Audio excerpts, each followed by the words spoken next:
Thanks for watching. Don't forget to like, comment, share and subscribe to Mufti Tariq Masood, famous scholar. میرے ایک بیان ہوا تھا, audio بیان تھا بہت پہلے, اس کا نام تھا زلزلے کیوں آتے ہیں. اس بیان کا نام تھا زلزلے کیوں آتے ہیں. بہت پہلے بیان ہوا تھا, اس وقت ویڈیو بیان نہیں آتے تھے, تو وہ مجھے اپنا وہ بیان ذہن میں آ گیا. ہمارے ہاں جب بھی کوئی دنیا میں طوفان آتا ہے, زلزلے آتے ہیں, بارشوں میں سیلاب آتے ہیں, تو دو انتہاؤں کی طرف لوگ جاتے ہیں. ایک انتہا تو ہے جو لبرلزم لوگ ہیں, لبرلزم کو فالو کرنے والے لوگ, جو لبرل نام نہاد لبرل لوگ, وہ کیا کہتے ہیں, بھائی یہ قدرت کا ایک نیچر کا ایک سسٹم ہے, کسی بھی وقت کچھ بھی ہو سکتا ہے, لہذا اس میں اپنے گناہوں سے توبہ کرنا, اللہ کے سامنے گڑ گڑانا, ان تکلفات کی بالکل بھی ضرورت نہیں. چاہے کرونا ہے یا کوئی بھی وبائیں ہیں, اس کا خدا کے عذاب سے کوئی تعلق نہیں ہے. بھائی پلیٹیں ہیں زمین کی, ہلیں گی تو دھسیں گے سارے. جب زمین سے اتنی گیس نکال رہے ہو, اتنا آئل نکال رہے ہو, تو خلا پیدا ہوتا ہے نا, وہ خلا پور ایسا ہی ہوگا کہ ایک طرف کا حصہ کھسک کے یہاں جائے گا, تو وہ زمین ہے وہ کوئی چھوٹی موٹی چیز تو نہیں ہے. جب ادھر سے کھسک کے گیا تو دو چار پہاڑ دائیں بائیں ہو گئے. جب دو چار پہاڑ دائیں بائیں ہوئے تو وہ باقی ایڈجسٹ کرنے کے لیے وہ بھی کھسک جاتے ہیں. تو کھسکتے کھسکتے دہلی سے زلزلہ چلا تھا, اور پہنچتا کہاں تک ہے, لاہور تک, اور درمیان میں بہت سے لوگوں کو لقمہ اجل بناتا ہوا جاتا ہے. تو وہ کہتے ہیں ایک تو سائنٹیفک حقیقت ہے, اس کا خدا کے عذاب سے اور ثواب سے کیا تعلق ہے. بھائی کیا کریں یار, پھر وہی باتیں اب سمجھانا مشکل ہو رہا ہے. وہ کہہ رہے ہیں سیلاب جو آتا ہے نا, یہ دریا کا پانی امڈ آیا اور گاؤں کے گاؤں پی گیا, اس کا کسی کے نیک اور برے ہونے سے کوئی تعلق نہیں ہے, نہ اس میں خدا سے توبہ استغفار کرنے کی ضرورت ہے. جو نام نہاد لبرل ہیں وہ یہی کہتے ہیں, اس میں توبہ کی کیا ضرورت ہے. بھائی یہ تو گلیشیئر پگھل گیا تھا, گرمی زیادہ پڑی تھی, تو پگھل جب جائے گا تو ظاہر ہے دریا میں پانی زیادہ آئے گا. جب پانی آئے گا تو ظاہر ہے سائڈوں پہ نکلے گا, جب سائڈوں پہ نکلے گا تو وہ جو بھی سائڈ پہ بیٹھا ہوا ہوگا اس کو بہا کے لے جائے گا. اس کا اس سے کیا تعلق کہ اس نے تہجد پڑھ کے بیٹھا ہوا ہے یا گناہ کر کے بیٹھا ہوا ہے. اس کا اس سے کیا تعلق ہے کہ وہ بد نظری کرتا تھا, سود کھاتا تھا. یہ مولوی لوگ تمہیں خم خمیں ڈراتے ہیں, دیکھو وہ گاؤں کے لوگ سود کھاتے تھے, عذاب آیا اور سیلاب پانی بہا کے لے گیا. اس کا اس سے کیا تعلق ہے. اس لیے توبہ ووبہ کرنے کی ضرورت نہیں ہے. یہ بھی ایک انتہا ہے. دوسری انتہا جو بعض مذہبی لوگ کرتے ہیں, وہ انتہا یہ ہے کہ ہر قدرتی آفت کو کسی گناہ کا نتیجہ قرار دیتے ہیں. یہ بھی 100% غلط ہے. نہ قرآن کی یہ تعلیمات ہیں, نہ نبی صلی اللہ علیہ وسلم کی یہ تعلیمات ہیں. ہمیں پتہ چلتا ہے اسلامی تاریخ سے, قرآن و سنت سے, کہ بہت سے نیک لوگوں پر بھی عذاب آئے ہیں. مدینہ منورہ میں قحط پڑ گیا تھا, لوگ بھوک پیاس سے مرنا شروع ہو گئے تھے. حضرت عمر کا دور خلافت تھا. اس سے اچھا دور کائنات میں آ سکتا ہے؟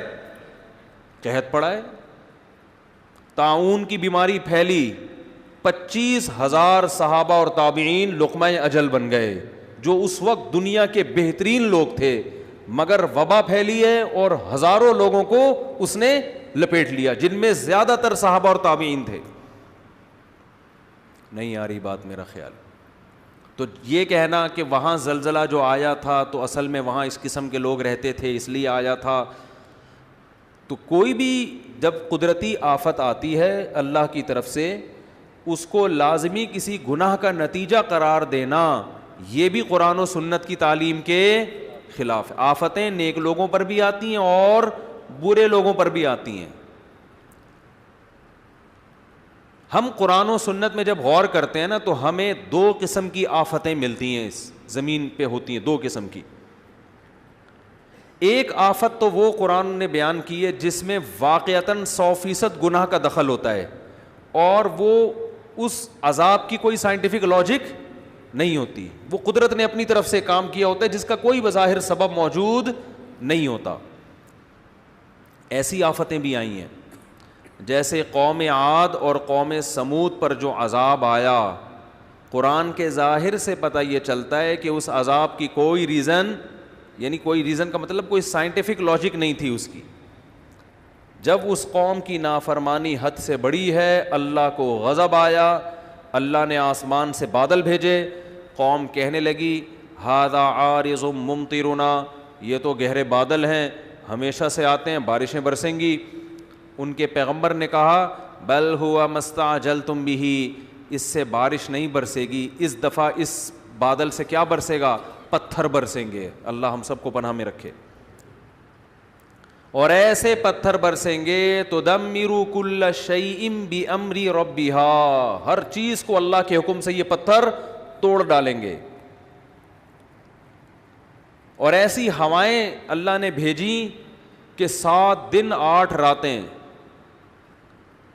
سخرها علیہم 7 لیال و 8 ایام، 7 راتیں اور 8 دن ایسی ہوا چلے گی کہ جو تمہیں اٹھا کے پٹخ دے گی. اور اللہ فرماتے ہیں کہ انہم اعجاز نخل خاویہ، جیسے کھجوروں کے درخت الٹے پڑے ہوئے ہوتے ہیں نا، ایک ہفتہ طوفان میں جب تھما، 1 ہفتے کے بعد تو وہ لوگ ایسے پٹکے ہوئے پڑے ہوئے تھے، مرے ہوئے، جیسے کھجور کے تنے پڑے ہوئے ہوتے ہیں. لمبے قد کے لوگ تھے.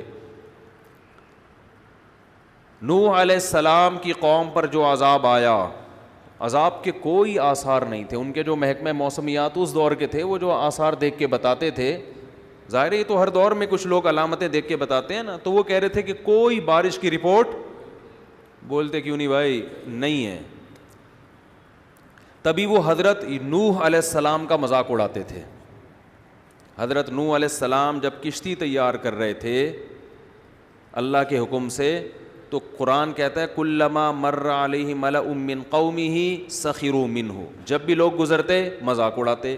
اس لیے کہ اس دور کے جو ماہرین تھے، جو بھی موسم کو دیکھ کے اندازہ لگاتے تھے کہ بھئی نہ یہ ایسا مہینہ ہے کہ جس میں بارشیں ہوتی ہیں، نہ دور دور تک ہمیں بارش کی کوئی آثار نظر آ رہے ہیں، تو اچانک اتنی بارش کہ آپ کشتی میں تیرنا شروع کر دیں، ایسی بارش تو ہم نے کبھی زندگی میں دیکھی نہیں ہے. تو وہ فل مذاق اڑا رہے تھے ان کا.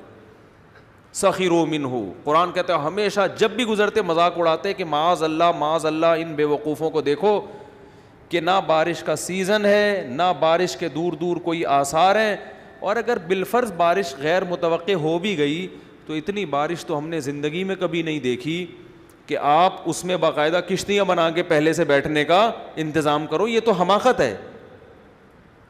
لیکن نوح علیہ السلام کیا کہتے تھے، اور ان کے ایمان والے کہتے تھے ان تسخروا منا فانا نسخر منکم، ان قریب جیسے تم ہمارا مذاق اڑا رہے ہو نا، ہم تمہارا مذاق اڑائیں گے. کیوں مذاق؟ اس بات کا کہ جو خدا اسباب کے ذریعے بارشیں پیدا کر سکتا ہے، وہ کسی قوم کو عذاب دینے کے لیے بغیر سبب کے بھی عذاب میں مبتلا کر سکتا ہے. جس کی یہ طاقت اور قدرت تم نے دیکھی ہے، جو سمندروں سے پانی اڑا کے آسمان پہ لے جا کے برسا سکتا ہے. اس میں ایک چکر، ایک سائیکل چل رہا ہے، تو وہ سائیکل کا محتاج نہیں ہے، وہ ویسے بھی اٹھا کے برسا سکتا ہے. جس نے آدم اور حوا کو بغیر باپ اور ماں کے پیدا کر دیا، تو اب آپ یہ دیکھو کہ بغیر ماں باپ کے بچہ پیدا ہو ہی نہیں سکتا. تو آپ کہو کہ بھئی اب ناممکن ہے، تو اللہ کے لیے ناممکن تھوڑی ہے. اللہ نے تو آدم اور حوا کو بغیر باپ اور بغیر ماں کے پیدا کر کے دکھایا اللہ نے، تو اس اللہ کے لیے تھوڑی مشکل ہے. تو مذاق تو ہم تمہارا اڑائیں گے کہ تمہیں اس خدا کی باتوں پہ یقین نہیں آ رہا. تو یہ وہ عذاب تھا جو اس دور کے سائنسدان، کیا اس دور کے سائنسدان بھی اس کی لاجک تلاش نہیں کر سکتے. دنیا میں ایسے بہت دفعہ ہوا ہے.